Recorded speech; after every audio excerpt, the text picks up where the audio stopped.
Students, now we move on forward to the next topic. अच्छा, ये carbohydrates, fats और proteins का अगर हम रिव्यू करें तो that you have studied from your even primary classes, ठीक है। तो ये अभी भी मैंने थोड़ा सा रिवाइज कराया था कि कार्बोहाइड्रेट जो है वो हमारे लिए एक फ्यूल का काम देते हैं, ठीक है, और इंस्टेंट एनर्जी प्रोवाइड करते हैं, जबकि प्रोटीन जो है वो बॉडी बिल्डिंग के लिए या सेल बिल्डर हैं। हमारे जितने भी बॉडी के अंदर रीजनरेशन हो रही होती है, दोबारा सेल्स बन रहे होते हैं बिकॉज ऑफ द प्रोटीन्स। और इसके अलावा फैट्स जो हैं वो स्टोर्ड एनर्जी को का रिस्पॉन्सिबल होते हैं। अब बात है जो थोड़ा सा चेंज है या थोड़ा सा ज़्यादा इम्पॉर्टेंट है इस चैप्टर में, विटामिन से रिलेटेड ज़रूर कोई ना क्वेश्चन आ जाता है। जैसे मैंने आपको 4 एक्सपेरिमेंट्स के बारे में बताया था। तो minerals actually these are required in trace amounts.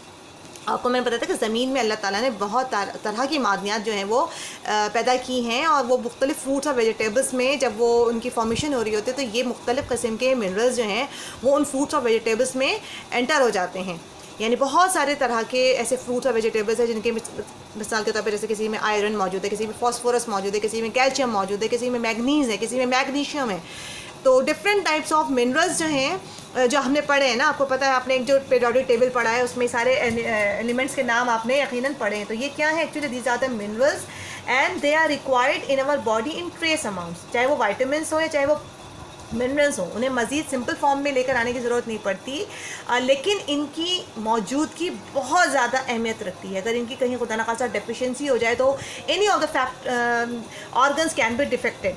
कोई भी ऑर्गन जो है वो उसको डिफेक्ट कर सकता है, क्योंकि ये हमें एनर्जी प्रोवाइड नहीं कर रहे होते, लेकिन ये ऑर्गन्स को स्ट्रॉन्ग बनाने के लिए या हमें बहुत सारी बीमारियों से बचाने के लिए इस्तेमाल हो रहे होते हैं। जैसे कैल्शियम है, आपको मालूम है हड्डियों के लिए कैल्शियम है, फॉस्फोरस है, मुख्तलिफ जो सब्जियों वेजिटेबल्स में फ्रूट्स में मौजूद है, वो हमारी हड्डियों को, दांतों को, हमारी विजन को, हमारे मसल्स को स्ट्रॉन्ग बना रहा होता है। इसी तरह से आयरन है, खून बनाने में हेल्प कर रहा था। खून मौजूद ना हो तो डेफिनेटली इंसान एनीमिक हो सकता है, या ब्लड सप्लाई की डिफिशिएंसी की वजह से ऑक्सीजन टेंडेंसी कम हो जाती है। तो मिनरल्स जो हैं वो बेशक कम क्वांटिटी में या विटामिन्स कम ट्रेस अमाउंट में चाहिए होते हैं, लेकिन अगर खुदा न खासा बहुत कमी हो जाए तो कोई ना कोई बीमारी हो सकती है। अब जैसे विटामिन्स में बहुत सारे विटामिन्स के आपने नाम सुने होंगे अपने, जैसे ये वाला, जैसे हम खास तौर से कहते हैं ना कि आंखों के लिए विटामिन ए बहुत इंपॉर्टेंट है, गाजर में मौजूद है, दूध में मौजूद है, चीज़ में, मुख्तलिफ वेजिटेबल से मौजूद है। अगर खुदा न खास्ता विटामिन ए की डिफिशिएंसी हो जाए तो रात के टाइम में डेफिनेटली विजन कम हो जाता है। फिर बेरी एक ऐसी डिजीज़ है जो B1 डेफिशिएंसी की वजह से हो सकती है। बेरी क्या होता है, जिसमें हार्ट का या कोई सर्कुलेटरी मसला हो सकता है, हार्ट फेलियर भी हो सकता है, हार्ट के मसल्स कमज़ोर हो सकते हैं अगर विटामिन B1 जो है वो प्रॉपर ना लिया जाए। और विटामिन B1 जो है वो राइस में, व्हीट में एक प्रॉपर कंसनट्रेशन में मौजूद होता है। इसी तरह से विटामिन B2 सोर्स यानी मुख्तलिफ इक़साम के ज़ख़म पैदा कर देता है, मिसाल के तौर पर आँखों की, स्किन की, मुंह की, माउथ पार्ट्स की, ठीक है ना। अगर विटामिन B2 की बहुत ज़्यादा डेफिशिएंसी हो जाए तो अगर वेजिटेबल्स और फिश प्रॉपर कंसंट्रेशन में लिया जाए तो विटामिन B की या विटामिन B2 की डेफिशिएंसी नहीं होती। देन आपके बुक में जैसे लिखा हुआ है निकोटिनामाइड, ये one of the kinds of vitamin B3 है, और अगर ये बहुत ज़्यादा कम हो जाए तो ये प्लेग्रा एक पेट की बीमारी है, डायरिया हो जाता है।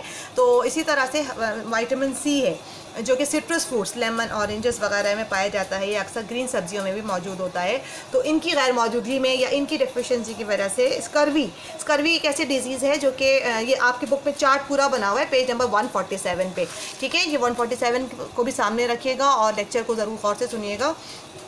स्कर्वी एक ऐसी बीमारी है जिसमें दांत अंदर से ना ज़ख़म होने लगते हैं हमारे गम्स में, सूढ़ों में सूजन सी और ब्लीडिंग होनी शुरू हो जाती है। क्यों? क्योंकि असल में अंदर से ना कमज़ोरी आ जाती है, जो कि इंसान के हर ऑर्गन जब एक नॉर्मल प्रॉपरली वर्क करने के लिए उसको अपना न्यूट्रिएंट चाहिए, एनर्जी चाहिए, और अगर ये एनर्जी कम हो जाएगी, विटामिन C डेफिनेटली कम हो जाए तो स्कर्वी खुदा न खासा बहुत कम हो जाए तो ठीक ठाक मुँह के अंदर ज़ख़म हो जाता है।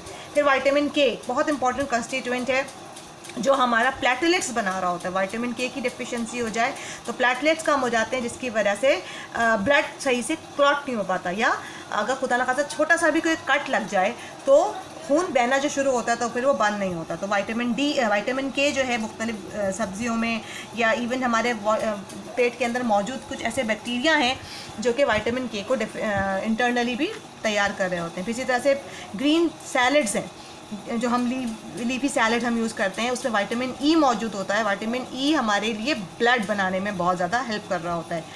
ब्लड अगर कम हो जाएगा तो एनीमिया हो जाएगा। एनीमिया की वजह से बहुत तरह की बीमारियां जो है वो जन्म ले सकती हैं, पैदा हो सकती हैं। देन विटामिन डी आपको पता है पहले ही, ख़ास तौर से जो बच्चे, रिकेट्स आपने नाम सुना होगा, आपकी बुक में लिखा हुआ है सारा, ठीक है।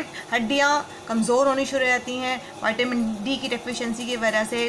कैल्शियम और फास्फोरस जो है वो प्रॉपर्ली बॉडी के अंदर एब्जॉर्ब नहीं हो पा रहा होता। अगर एब्जॉर्ब नहीं होगा तो डेफिनेटली बोन्स, हड्डियाँ कमज़ोर हो जाएंगी, यानी वक्त से पहले ही इंसान जो है वो बूढ़ा हो जाएगा या उसकी कमर बिल्कुल झुक जाएगी, जिसको रिकेट्स कहते हैं। रिकेट्स से एक ऐसी डिजीज़ है जो कि हड्डियों की कमज़ोरी की वजह से बहुत ज़्यादा, बहुत जिनके अंदर विटामिन डी डेफिशिएंट हो जाता है तो वो वक्त से पहले ही बहुत ज़्यादा बीमार हो जाते हैं, बूढ़े से हो जाते हैं, उनकी हड्डियाँ साथ देना छोड़ देती हैं। तो इन तमाम चीज़ों की बहुत ज़्यादा डाइट का अपना ख्याल रखना चाहिए।